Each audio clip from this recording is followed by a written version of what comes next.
when you have the flu and you say, "Oh, you look so beautiful," you're like, okay, no. Yeah, you're lying. I know better. Yeah. So I'm not going to say hello, gorgeous every week. Okay. Maybe 3 out of 4. Yeah, I appreciate the clarification because I was feeling a little ugly today. Then. Hey, did you get your eyebrows done? I did not, but I used a different pencil. I like You know how them. I see said I you. like a strong brow. You did. Before, so yeah. I like especially when you do that actually, to me. it was an accident.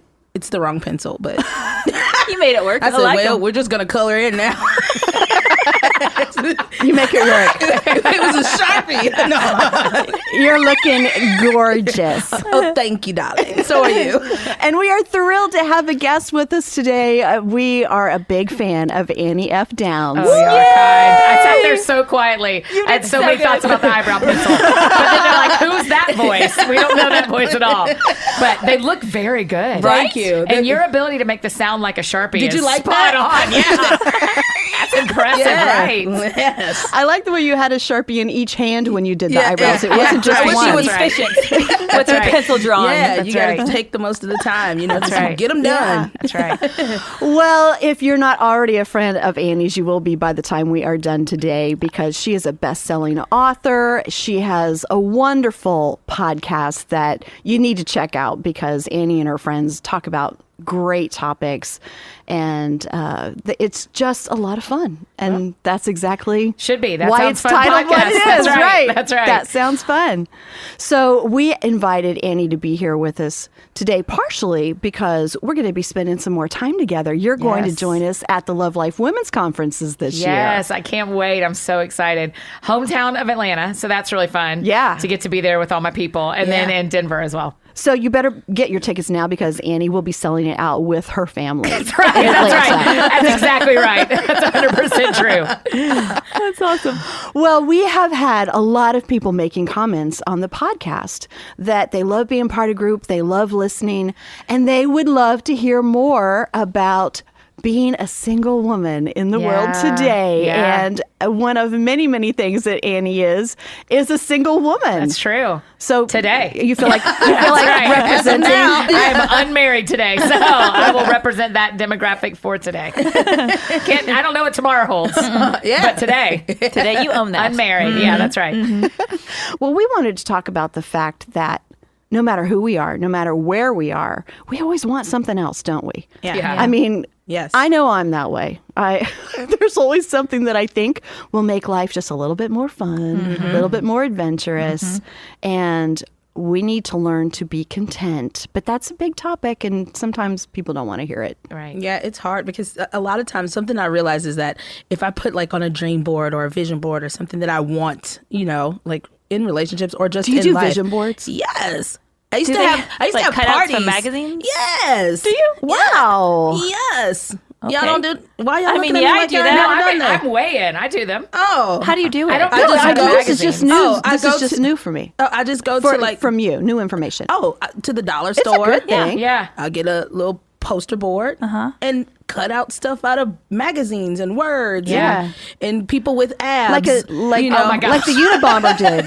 Oh my gosh. Well, not a serial killer. No, it's different. It's different. Different. It's a It's lot. abs. It's a lot Yeah. different. It's Yeah. usually like inspirational Oh, words. that's better. Right. Like happy, and you know, Yeah. like That is good. Do you do one find every words. year, Jay? I try to do one every year. Okay. Like I would try to do, like we started doing them even for my daughter's birthday. So that was one of the things to help her. cool. You know, she never likes to finish them. So, but that's something that we had kind of started doing was like Yeah. That's a vision great boards. idea. Yeah. So You know, I have a problem with them. Not that they're wrong, but for my personality, I know that I have to be super careful to not like think too much about what I want because then I can get self-focused on that. Then I lose that contentment side of it. So for me, I've had to learn It's a that about fine myself. line. I can't think too much about what I want because I'm so goal-oriented. I will go hard for those things. Okay, but let me forget tell you my what center. the church has done wrong. You ready? Welcome, Annie. This is big. Okay. let's just go there. Is we were kind of told in youth group growing up that when you are content, you will get what you want. When you are satisfied with what you have, then you will get what you want. But what is actually true is when you are hungry, you don't have to pretend to not be hungry to get full. You have to go eat. Well, And so we've got to start figuring out a way to make vision boards that help us dream and pursue and go after what we want, but hold them both. Yeah. I felt like growing up in church, I was taught I wasn't allowed to have wants and be satisfied. Yeah. I was Yeah. supposed to be all the way satisfied, and then I'd magically get these things I want.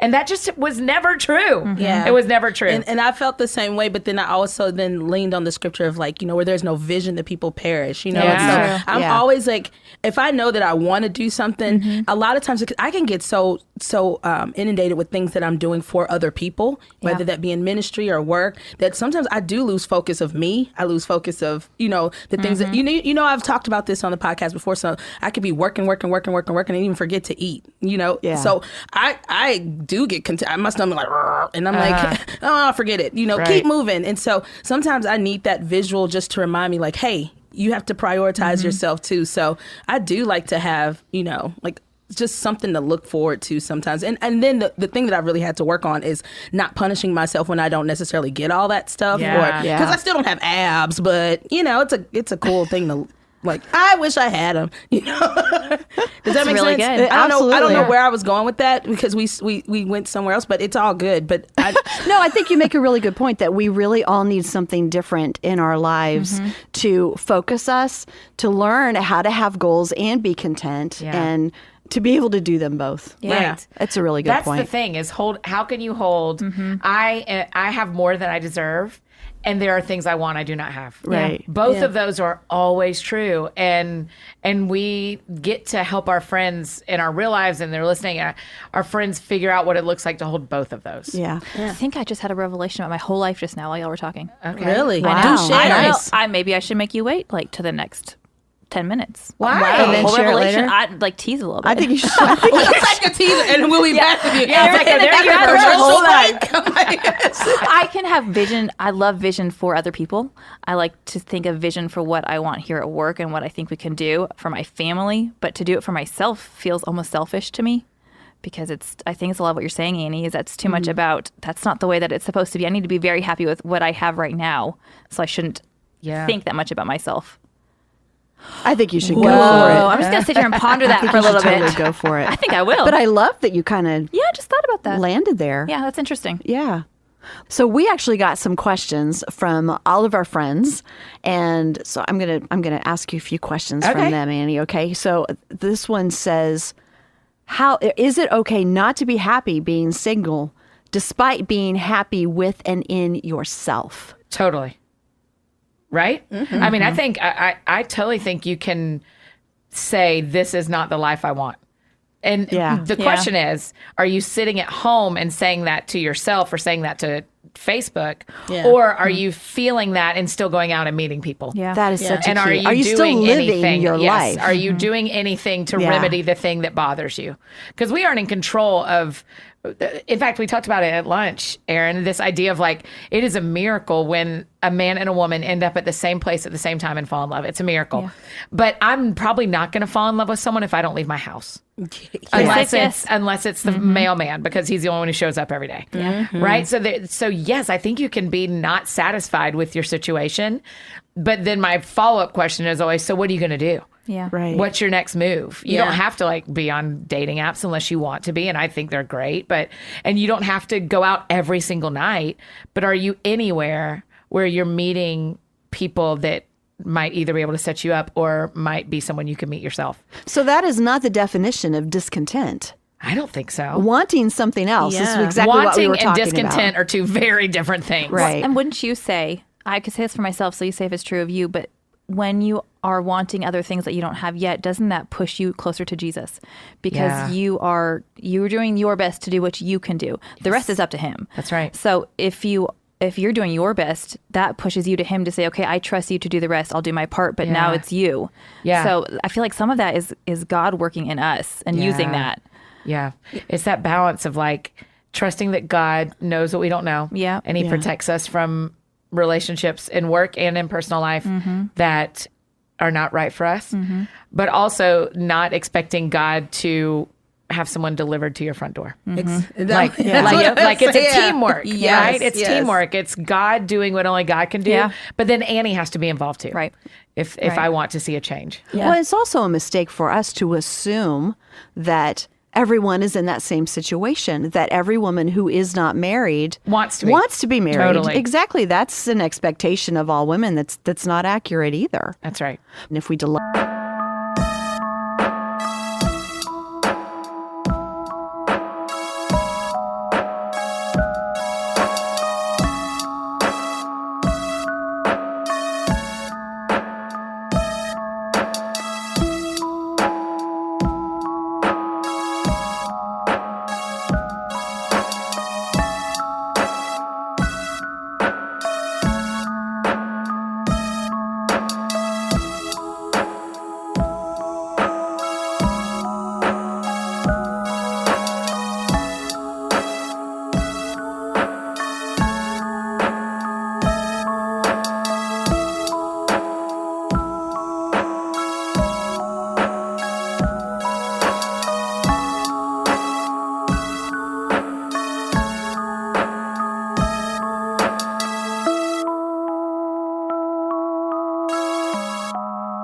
delight ourselves in the Lord, He will give us the desires of our heart. Yeah. And I don't think that means we get every little thing we want. I think that means when our focus is on Him, He changes our heart to want those things that fit into His plan for our life. to match his desires. And so it can be a long process. Sometimes we don't always get all those things in our timing either. What I can know is God's promise for me is Psalm 37:4, that He will give me the desires of my heart. He has not promised me a husband and children.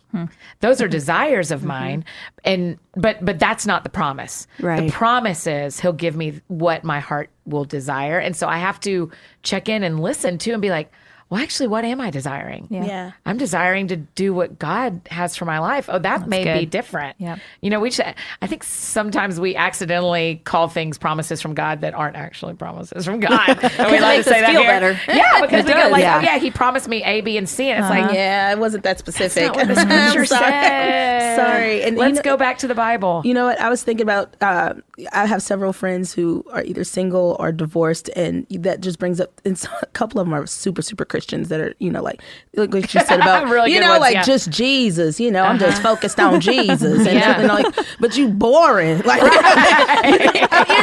you're not doing anything with your life. And so what I Right. hear you saying is, trusting God in the process, being content where Yeah. you are, but still living Yes. life. And then another thing you said about the apps, and Yeah. also adjusting to time, Yes. adjusting to That's the so good, time, Jay. because a lot of people that are out there that are single are just like, oh no, I'm not using no apps, or I'm not getting on no, online or anything, but adjusting to the times.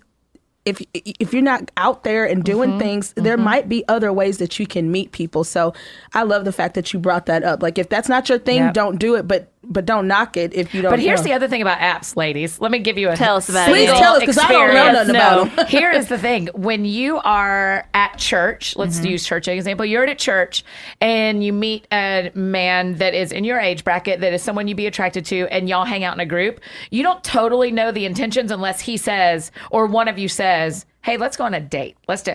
But on the apps, everybody knows why you're there. Yeah. You're there because you want to meet someone. Yeah. Now, some of them are better than others, but you can know the intention from the get-go. Sure, you're going to end up being friends, but the reason you're there and the reason I'm there is we're looking for a relationship. To take some pressure off. Yeah, as long it as just you're makes on it- the it makes right it app. real Right. You intentional. don't want to get on the wrong app because then you know what they want to. That's right. That's it. It's some bad apps out there. That's right. There's different ones Be that careful are better with than your others. app. Yeah.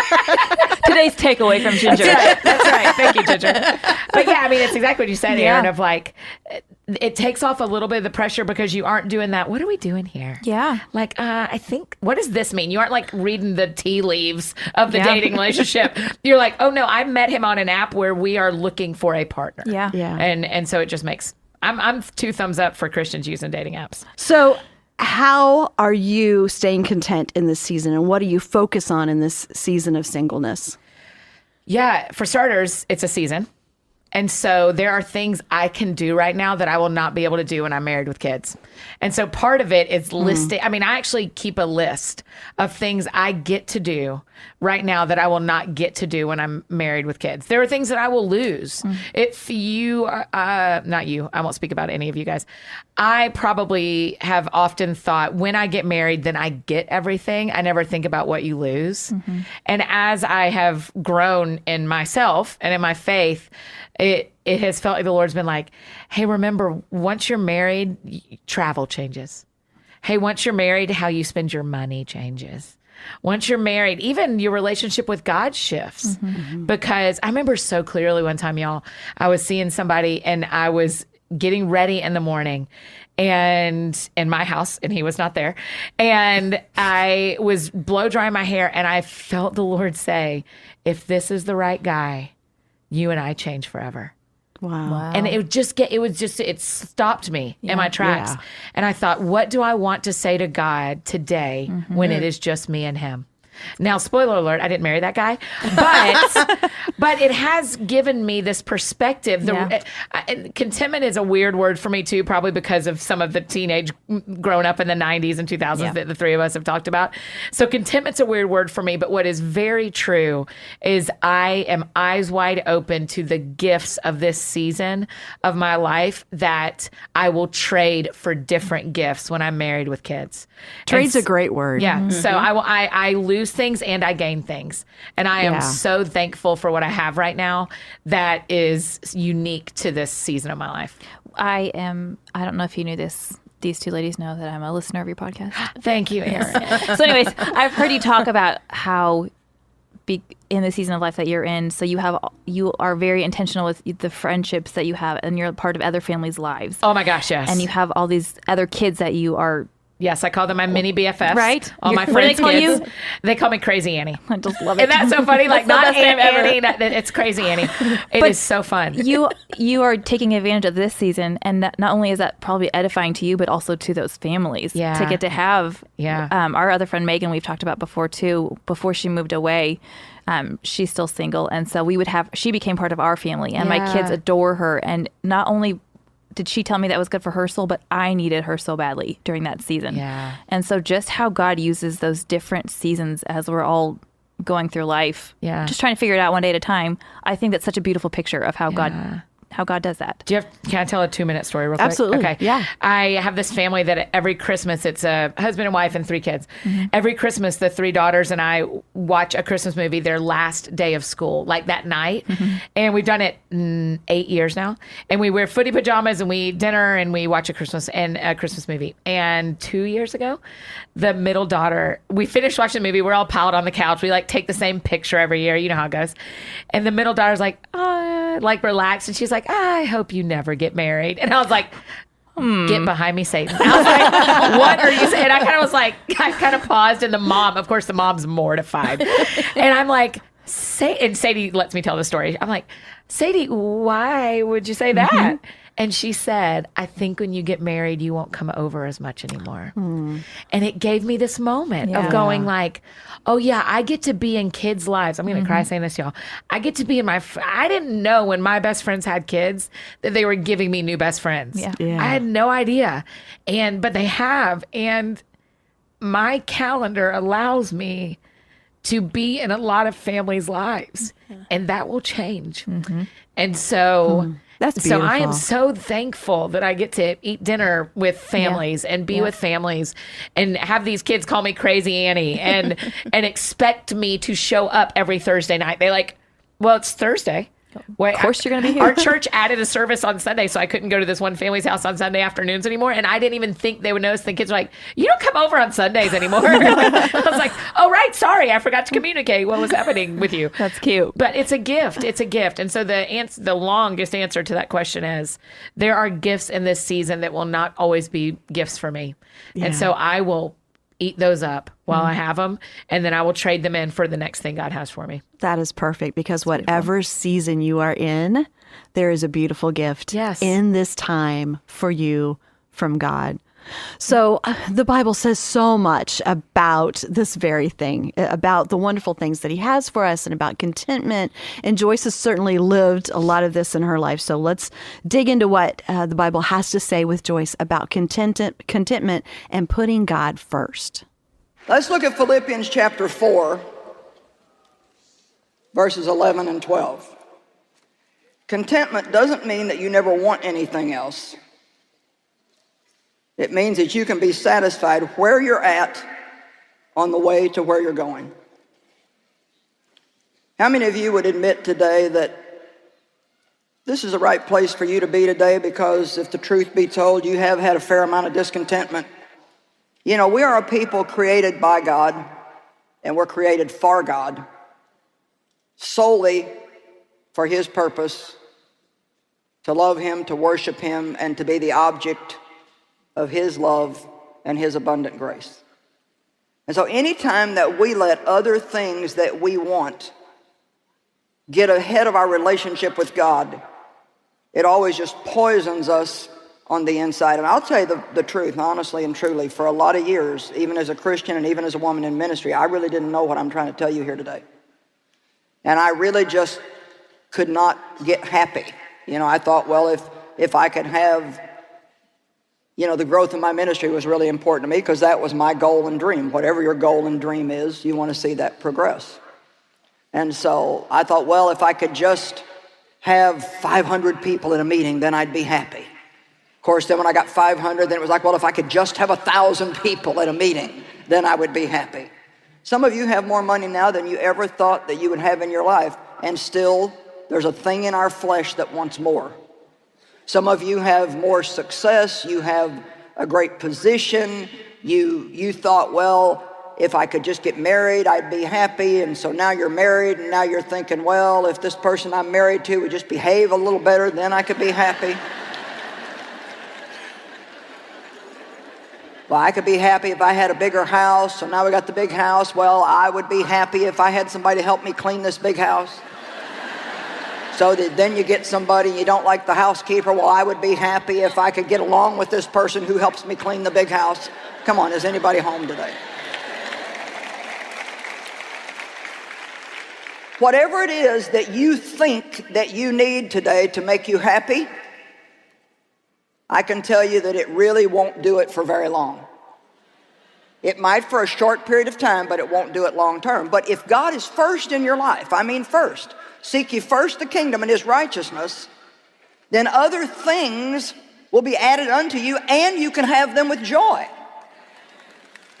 God is like, he's jealous in the way that he doesn't want anything else to be before him, because he knows that we were created solely for him and by him, and that we don't function right when we put anything else ahead of him.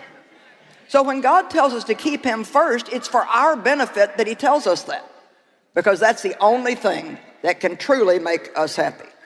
Now, the Apostle Paul in Philippians 4, verses 11 and 12, not that I am implying that I was in any personal want, for I have learned how to be content, satisfied to the point where I'm not disturbed or disquieted in whatever state I am in. I love that. I've learned how to be content no matter what state I'm in. I know how to be abased and live in humble and straitened circumstances, and I know how to enjoy plenty and live in abundance.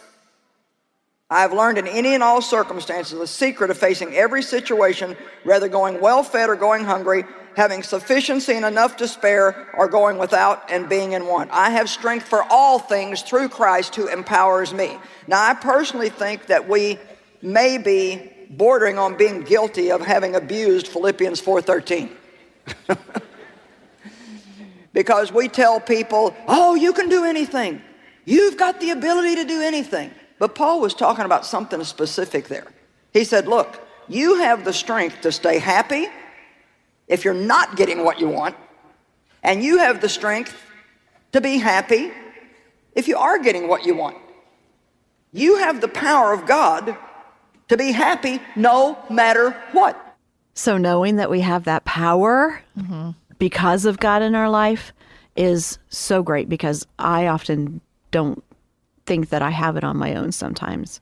You know, there are so many areas that I am very content, and other areas that I want more. I just know that there's more for me, but there's still contentment in all of that. And to be honest, because I've been married my whole life, so like, I just pretty much Since birth. pretty much came out that way. And so I am one of those people. I was very driven. I did not want to get married. I got married with the That's understanding. so annoying. I know, and it's okay to say that. Just I love kidding. that. I love that about you. I got married with my husband with the agreement that we would not have kids. Oh, wow. And it wasn't because I love children so much. It wasn't because I didn't love children. It was because I wanted to sow into other children in the world. You know, it's one of those Christian things that you're talking about. Yeah. Was that there's so many hurting children all over the world, and I want to go. And I meant that with all my heart. So anyway, I wasn't going to get married. I wasn't going to have any kids. And so then when God put this man in my life that I loved, and after we had been, dating for many years, it was like, it wasn't many years. It was just through college, but yeah, So many years. But then you're like, okay, I mean, when you're 21, that's a fourth of your life. exactly, So, exactly. yeah. And so then it's, all right, how am I content? Is my contentment going to come from what I thought my dreams always were? Do I leave this person now? Or do I walk this new path where I think God is taking me? Yeah. And I think it's kind of like the flip side of it. It wasn't what I was panicked getting married because I'm too young and this is not what I wanted. I love this guy. What do I do? And Tim knows this, so it's all good talking about it. The girls know, that we weren't thinking about kids, and God completely turned that around. And it's the most wonderful thing, at this time in my life that I've ever done. But I think the point is what we think will make us happy is not always what really makes us happy. And God knows so much better. Yeah, so much better.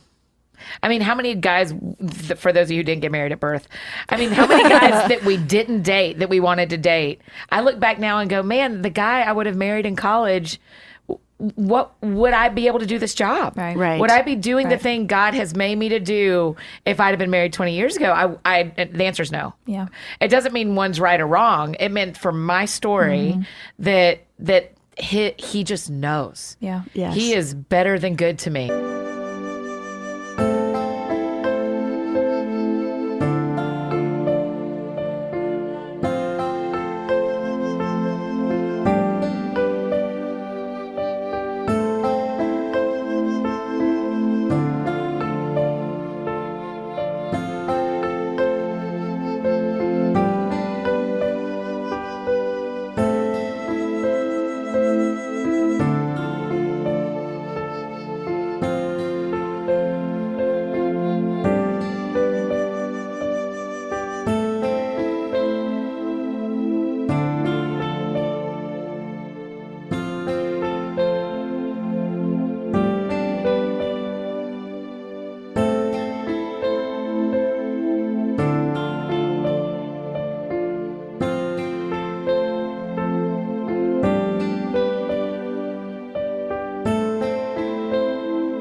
And so I am aware that he knows what I don't know. In fact, my prayer life has changed, particularly when it comes to dating, where instead of going, I say what I want, Jay, like I say the desires of my heart, like this guy, I would like for this guy to work. But also, if there are two gardens here, and one of them is that this is the right guy and one of them is that he isn't, I'm going to pray that you'll grow the right one. Grow the right garden and let me see fruit in the right garden, because I know you know what I don't know. Yeah. So I'll tell you my desires, but I'm going to pray both gardens and let you grow the one and show me the fruit from the one and then I go like, well, this was easy. Yeah. That Because guy wasn't right. Because where we want to be is where God puts us. Yes. That's so mature, but that's really not the culture that we live in. Like most people don't do that.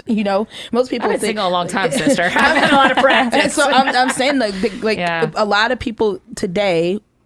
I counsel so many girls and help them so much, like with, this guy, he's really not a Christian. He doesn't really go to church and he doesn't do this, but I believe he's going to start coming to church with me and Girl, he's going to I've done start, he's going to start getting better. And it's like, well, Like, you can't make him into what you want. And that's something, that was a false perception I had at marriage, at birth. You know, I felt I was 20 as well. And so I was like, I thought that he could develop into what I wanted.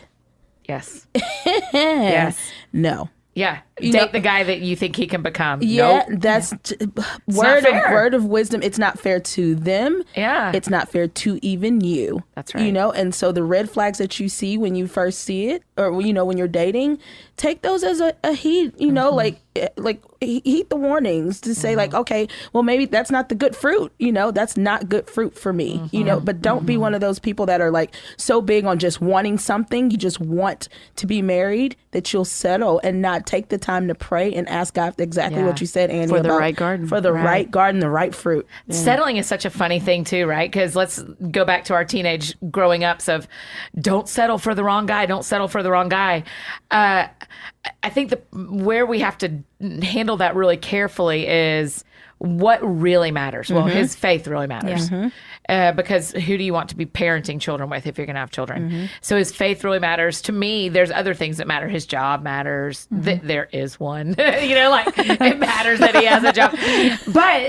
But then you meet someone who is a different, comes from a different background as you, or a different race, or has grown up differently than you, or for me is a Florida Gator. I can't. That feels like settling. line right? is drawn. Right? And then you also need that community in your life going like, hey, it's not settling if he's different than you thought you Yeah. were Right. expecting. Yeah. Settling is, we need to use that word on the things that cannot change. Yeah.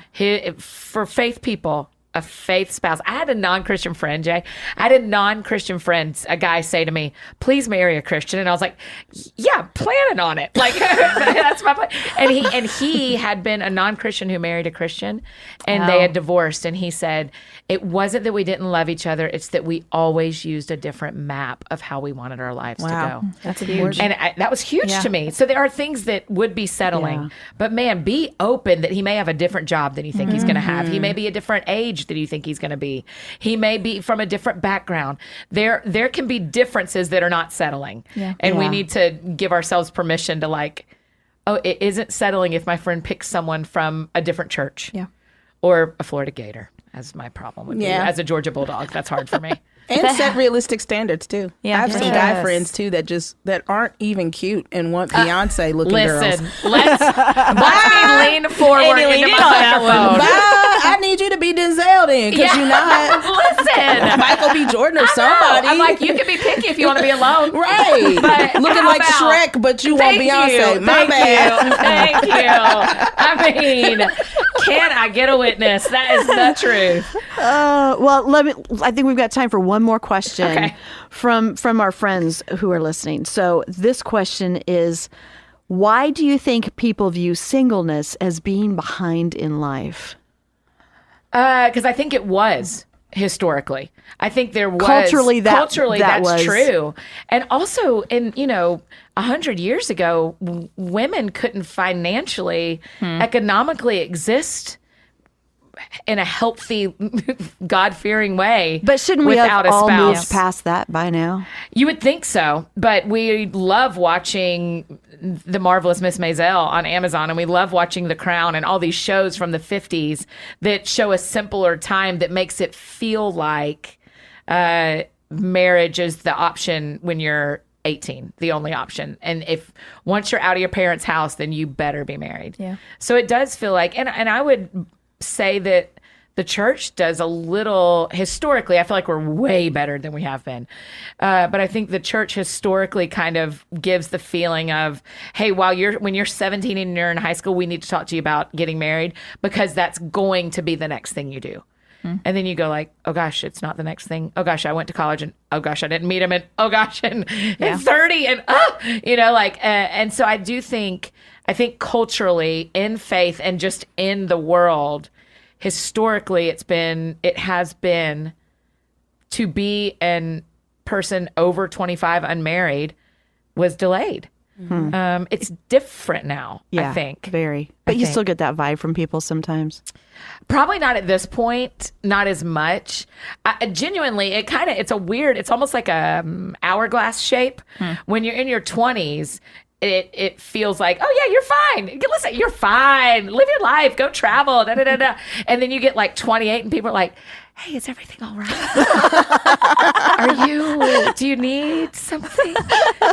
Are you in counseling? Like you get, so the hourglass comes in from like 28 to 34 when most of your peers are having small children, when people are in those first years of marriage, and there's that feeling of like, you're behind. And then when you get 35, people are like, you know what? You're all right. You're fine. We were worried, but now we aren't. Like, it's like they come back out of the hourglass a little bit, has been my experience. I'm not sure if that's everyone's experience. But I also moved to a bigger city than where I grew up for my 30s. And so the dating age and the marriage age changed. Yeah. My peers that we're in our late 30s, my peers have preschoolers. My peers in my hometown have middle schoolers. And it's just a difference of what the city, Right. what the culture was like in that particular city. Well, I'll tell you, just like we were talking about how glad I am that God knows what I needed, even more than I did. Yeah. Because I'm, so happy that I followed the path that God took me on. But in the same way that God knows better, I have to realize that people do not know better. Yeah. That no matter what people are saying to me, if God's not leading me there, then that's not the way to go. Yeah. And that's where contentment comes from too, because so often we do feel discontent because we're comparing ourselves to everybody else, or we're listening to what somebody else is saying that we should be or be doing. Yeah. And we have to stop that. I've been thinking about that in the past week too.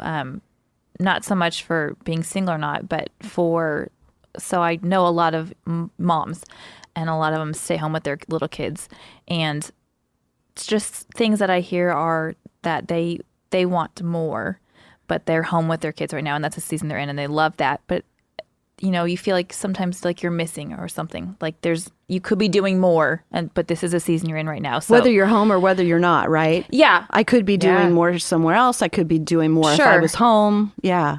but to be content, like you're saying, with this is the season that I'm in, like you were talking about earlier, Annie, this is my current season. God will probably change it again.